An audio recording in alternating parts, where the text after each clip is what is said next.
اچھی طرح جواب دو چیز ملو اور مسکرا کے ملو. کان رسول اللہ دائماً یتبسم، رسول خدا ہمیشہ مسکراتے رہتے تھے. مولا علی پہ ان کے دشمنوں کا سب سے بڑا اعتراض ہی یہ تھا کہ یا علی آپ میں ساری خوبیاں ہیں بس ایک برائی. مولا نے کہا وہ کیا؟ کہ آپ ہمیشہ مسکراتے رہتے. پتہ نہیں لوگ ہیں یا نہیں. جس نے اعتراض کیا تھا وہ بہت ہی کچھ بھی نہیں کہا میں نے. تو اس نے کہا یا علی مجھے آپ کی بس ایک ہی بات بولیے، آپ میں سارے کمالات خوبیاں ہیں بس ایک آپ کے اندر مجھے. مولا نے کہا کیا؟ کہا کہ آپ ہمیشہ مسکرا. گھمسان ترن پڑا، سارے بھاگ رہے ہیں آپ پھر بھی مسکرا رہے ہیں. اب تو پہنچ گئے ہوں گے، تو سب بھاگ رہے ہیں آپ پھر ہر جگہ پہ، آپ جنگ ہو مشکلات ہو کچھ ہو آپ ہمیشہ. مولا امیر علیہ السلام حالات سے نہیں گھبرا. یہاں تک سائیکالوجسٹ نے ثابت کیا کہ اگر آپ مسکرا کے بات کرتے ہیں نا کسی سے تو اگر اس کا موڈ آف بھی ہو تو اس کا بھی اچھا موڈ ہو جاتا. مسکرا کے بات کیجئے تو اگلے پہ کہتے ہیں کہ اگر آپ نے فیشل سیریس رکھے ہوئے ہیں تو کوئی مسل استعمال نہیں ہو رہا.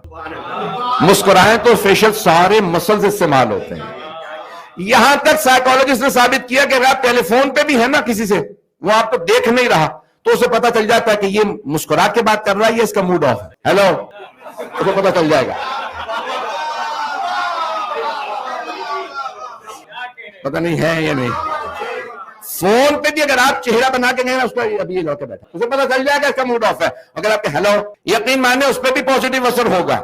یہاں تک جناب سرور کائنات مولا امیر علیہ السلام فرمایا سب سے زیادہ اثر ہی تمہارے اخلاق کا ہوتا ہے. عزیزان گرامی، آپ کا عقیدہ آپ کے دل میں ہے.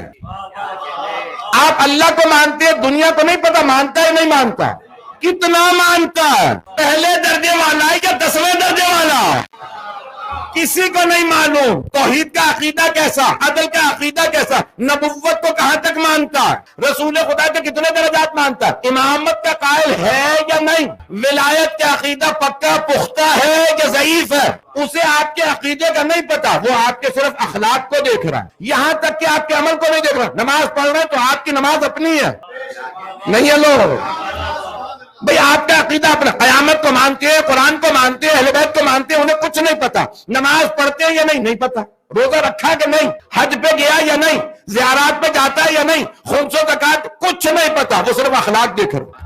زیادہ تر جو غیر مسلم مسلمان ہوتے ہیں وہ اخلاق مسلمان سے ہوتے ہیں.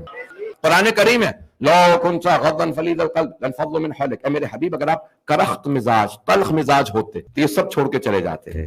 یہ جو آپ نے مشرکین و کفار گنہگار جمع کر لی ہیں اپنے اخلاق سے، ایسا ہی ہوتا ہے. میں مکمل جلیل کر دوں بحث کو. جانے کے نامی رسول خدا اخلاق بڑا عجیب ہے. میں یہاں تک ایک تھوڑا سا گزرا تھا، میں نے مومن ہمارے کہنے لگے مولانا دکان پہ چلیں میرے دعا کر دیں.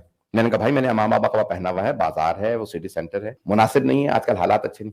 کہیں گے نہیں مولانا میں تو آپ کو لباس کی وجہ سے زیادہ چاہ رہا ہوں کہ آپ آئیں ذرا دعا کر دیں گے. بہت سی عقیدت آپ کو پتہ ہے بہت زیادہ. میں نے کہا بھائی اس وقت کے حالات جیسے چل رہے ہیں مناسب نہیں. کہیں گے نہیں آپ ایسے ہی آ جائیں. میں نے جلدی سے ابا اتار کے گاڑی میں رکھ دی، امام قبا کے ساتھ جا رہا تھا، لیکن اب بوڑھی خاتون ہاتھ میں ایسا ٹانگ چل نہیں رہی ہے اور آ رہی. میں نے کہا شاید ڈنڈا مارے ہیں، کیا کریں. تو میں رک گیا. میں نے کہا بزرگ ہیں کچھ کہہ بھی نہیں سکتے. تو راستے میں میرے بالکل دکان کے سامنے آ کھڑی ہوں گے. Hello can I shake hands. میں عام طور سے ابا سے اجازت. ابا میں اتار چکا تھا، اب میں کچھ رومال وغیرہ بھی نہیں تھا، جلدی میں کیا کروں. میں نے کہا سوری آئی کانٹ شیک. میں نے کہا معذرت. تو کہنے کہ نہیں میں ہسپتال میں ایڈمٹ تھی، میرے گھٹنے کا آپریشن تھا، تو ڈرل کر کے انہوں نے وہ میرے گھٹنے کو ٹھیک ہے. بتانے لگی سارا کچھ اپنا.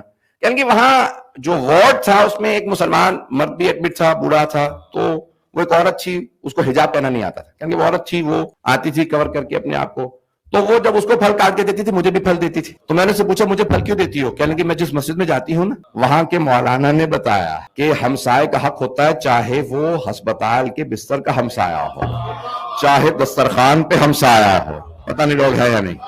کہا میں نے وہیں سے فیصلہ کیا جب میں مبلغ سے ملوں گی تو ہاتھ میں لاؤں گی جس نے انہیں اخلاق سکھایا. وہ میں نہیں تھا، میں اس شہری میں نہیں تھا، لیکن اس کے دل میں احترام پیدا ہوا تو ایک مسلمان کے اخلاق سے.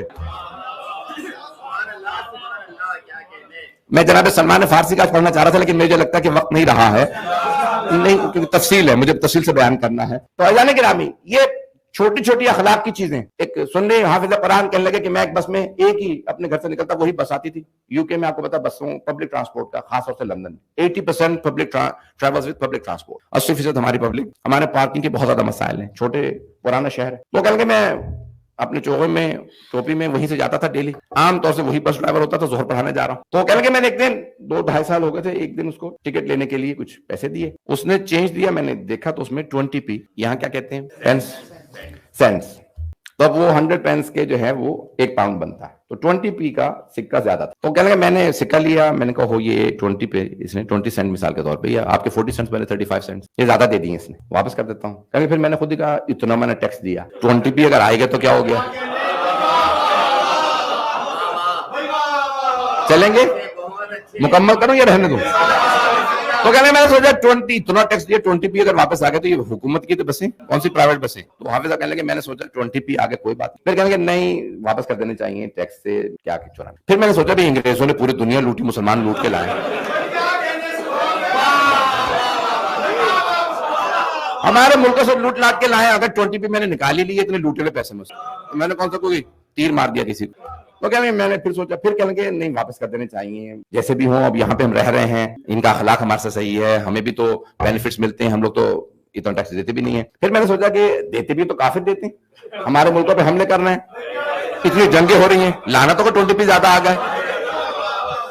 کانسٹنٹ میرے اندر بیٹل چل رہی ہے، کرتے کرتے آخر میں خیال آ نہیں 20p واپس. میں اٹھا آیا، کہنے لگے excuse me you give me 20 pence extra. کہنے لگے آپ نے مجھے نا یہ 20p ایکسٹرا دے دیا غلطی سے. کہنے لگے نہیں غلطی سے نہیں دیا. کہنے لگے نہیں ایکسٹرا آگے کرایا، مجھے خود پتا 180 ہے، آپ نے یہ مجھے زیادہ. کہنے لگے نہیں نہیں نہیں یہ آپ اسی مسجد پہ نہیں اترتے ہر روز. کہنے لگے ہاں. کہنے لگے میں دیکھ رہا تھا کہ آپ سے میں اپوائنٹمنٹ بنا کے اسلام سیکھوں یا نہیں. پتا نہیں لگا.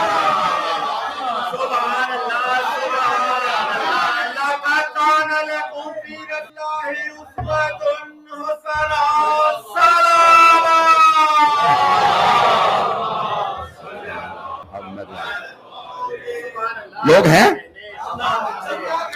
تو کہیں گے میں اپوائنٹمنٹ بنانا چاہتا تھا، دیکھنا چاہتا تھا کہ آپ ٹرسٹیبل ہیں، اس قابل ہیں کہ آپ سے دین سیکھو، تو مجھے اپوائنٹمنٹ دے دیجئے، میں کب آؤں آپ کے پاس. تو کہنے لگے کل بتاؤں گا، آج ابھی میرا دل نہیں ہے. کہ وہ حافظہ کہتے ہیں میں اتنا فوراً نیچے اتر کے اتنا رویا تھا، پروردگارہ میں ابھی 20p پہ دین بیچنے والا تھا، یہ مسلمان ہی نہ ہوتا. ہوا تو صرف 20p پہ. عزیزان گرامی بہت سونے حسین ابن علی کے خلاف فتوے دے، کتنے پہ؟ 20p پہ. دین بیچو بھی اگر اپنا تو دنیا تو ملے. عمر سعد نے دنیا کی خاطر حسین کو مارا، وہ عام آدمی نہیں تھا. عمر سعد عام آدمی نہیں تھا، سعد ابن وقاص کا بیٹا تھا، صحابی کا بیٹا تھا، اسے معرفت تھی اہل بیت کی. یہ جو اہل بیت نے اس کا نام لے لے کے لانتے کیے نا، وہ کہتے ہیں کہ فوج میں ایسے بھی تھے جو جانتے نہیں تھے حسین کا مقام و عظمت کیا ہے. وہ جانتا تھا، اسے پتا تھا حسین کون ہے، اور پوری شب عاشور سوچتا رہا ماروں کہ نہیں ماروں، مار دوں گا تو جہنم ہے، لیکن اگر نہیں ماروں گا تو پھر رہ شہر کی حکومت نہیں ملے گی. پوری رات سوچتا رہا، صبح اٹھتے کہنے لگا وہ کوفے اور شام والوں گواہ رہنا، حسین کو پہلا تیر میں مار رہا ہوں.